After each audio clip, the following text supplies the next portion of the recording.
Thank you, Tim, for your promptness in rebuting my constructive debate affirming that violent video games that glorify gun violence should be banned. I would like to start by defending myself on the grounds of fiat. Quote, how in the world, if the long-established ESRB cannot enforce an age-based ban, how would you be able to enforce your ban? Close quotes.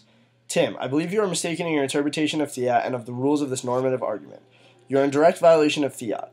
It is unfair and against the rules of debate to argue that my planned course of action is not feasible. I have proposed a plan that, instead of deciding to critique on the grounds of content, you have attempted to dissect based solely on ability to be enacted.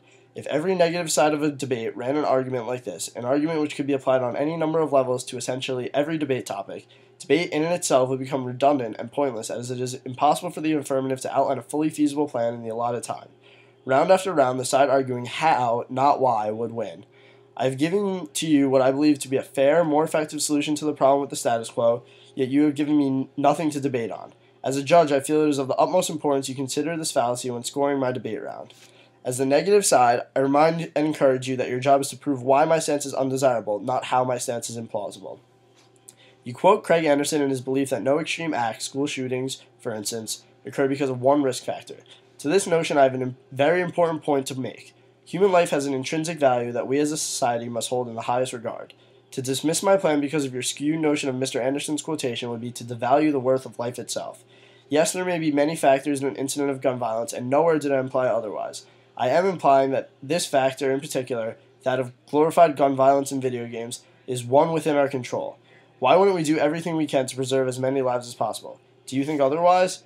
The shooting by Adam Lanza was a tragic one, but not one that I implied or even acknowledged had anything to do with violent video games. Quote, Lanza playing violent video games may have had no effect on his decision to shoot the school, close quotes.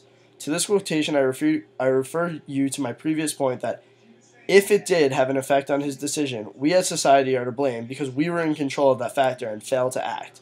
Tim, you also talk about how Lanza was over 20, so my ban would not apply to him. Let me remind you that he was not always over the age of 20 and quite possibly was influenced by violent video games glorifying gun violence at a much younger age, an influence that carried on and stuck with him until his death. I will close by reminding the judge that all points made in my previous constructive speech that were not explicitly addressed are considered conceded. I urge both Tim and the judge to reconsider how fiat applies to this debate and analysis of my affirmative stance. Thank you.